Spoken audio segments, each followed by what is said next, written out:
Maître Juan Branco, avocat d'Ousmane Sonko. Juan Branco, membre justement du pôle d'avocats d'Ousmane Sonko, qui défendait naguère les intérêts d'Ousmane Sonko. Ginnaaw bu mu daal di nekkee si li nga xam nekk moo di opposition moom Ousmane Sonko ki nga xam nekk moo di Juan Branco yàgg na ko daal di taxawal si ay combat yu ko gën a fasantiku foofu si daanu li nga xam nekk moo di justement cabinet bi nga xam ni itam mu koy diriger le grand cabinet français. En tout cas donc selon les échos yi nga xam ni itam ñoo daal di reporté boobu de information, l'avocat mi dénoncer une continuité qu'il juge inquiétante entre l'actuelle administration et l'ancien régime.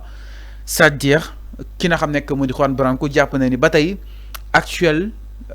régime bii ñëw dañoo woy ba tey ji daal di war a mën a exécuter li nga xam nekk moo di administration bu weesu ay nitu Macky Sall ba tey ñi ngi fa ki nga xam nekk moo di Juan mu ngi koy dénoncer. Donc l'avocat a dénoncé une continuité qu'il juge inquiétante entre l'actuelle administration et l'ancien régime. moom ki nga xam nekk mu di Juan mu daal di ñëw exactement si benn note boo xam ni itam def na ko si nu mu gën a yaatoo si na nga xam ni itam noonu la défendre Ousmane Sonko waaye itam bëgg a xeex ki nga xam nekk mu di Macky Sall. L'État sénégalais a désigné le cabinet d'affaires français pour défendre les intérêts dans un arbitrage récemment ouvert, a déclaré Juan Branco, cité par les Échos. L'absence de rupture dans les liens avec les cabinets qui représentaient les intérêts du régime précédent et servent encore le système me pose question. C'est-à-dire jàpp na ni ñi fi nekkoon système bu yàgg bi jëm si Macky Sall ak ñu mu àndal cabinet yooyu ñoo utiliser force anu biti réew yenn cabinet yooyu tey le régime bi di utiliser loolu nag mu koy daal di li nga xam nekk moo di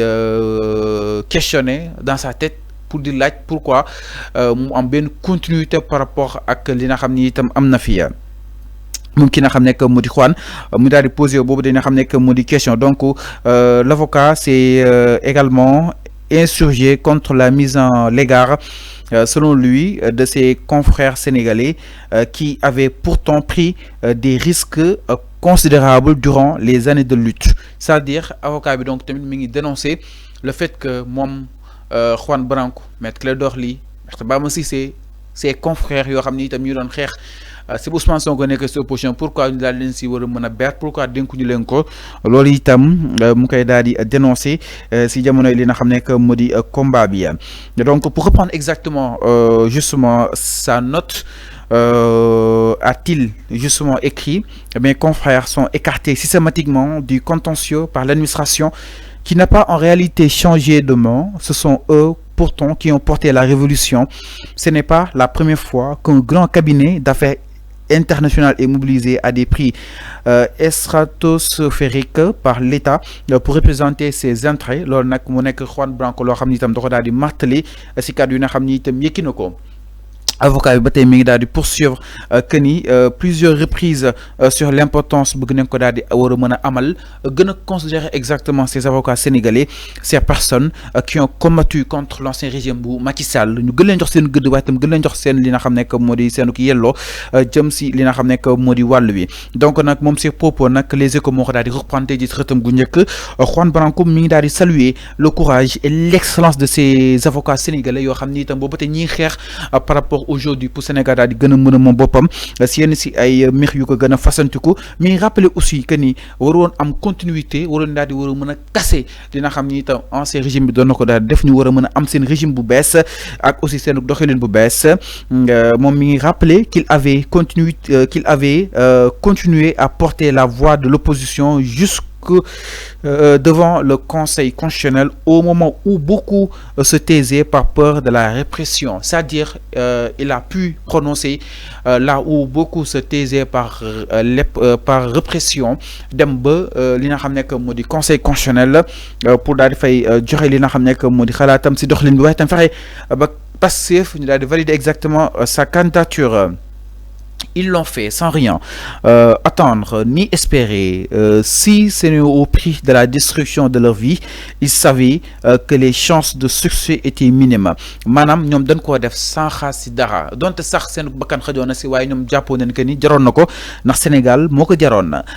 mais qu'il fallait y aller par conviction et par nécessité, a-t-il souligné très ému moom ki nga xam ne que moo di l'avocat sénégalais français autant pour moi, a dit espérer qu'il soit un jour décoré, honoré et respecté par le contribution. Manam mom japp na ni ben jour dina ñew dal len décorer honorer len jëm ci li nga xam nek modi xexu am solo wi nga xam ni tam def nañ ko fi Sénégal ba tay ñu dal di yexi fi ñu dal di tollu amal benn alternance ci réew mi donc mais il regrette que jusqu'à présent, ces hommes de droit subissent le mépris et l'absence de reconnaissance d'une administration et une magistrature qui, selon lui, semble chercher à se venger. Manam japp na ni nak batay ji administration bi fi nek dafa bëgg fayu parce que batay ñi ngi fi bo batay lepp lu passé da di yëkëti ñu dal di koy tek suuf dara du jall exactement. Je leur adresse vraiment mes plus vives et admirative pensée, car ils ont donné une rare leçon au monde et ouvert une voie qu'il est inscrit déjà dans l'histoire. Manam binden sen bopp na ci histoire donte sax jël neen ay risques si jamono jël ñu daal di génn jëm si jamonoy répression bi Macky Sall sonal gi nga xam ni itam sonaloon na leen ko si ay li ko gën a fasantiku donc nag voilà mu nekk sortie bu ki nga xam ne moo di Juan Branco mu ñëw si nu mu gën a yaatoo si li nga xam ne moo di wàll wi mi ngi interpellé encore une fois li nga xam ne moo di kilifa yi ñu gën leen war a mën a bàyyi xel waaye itam décorer leen jox leen li nga xam ni itam mérité nañ ko jëm si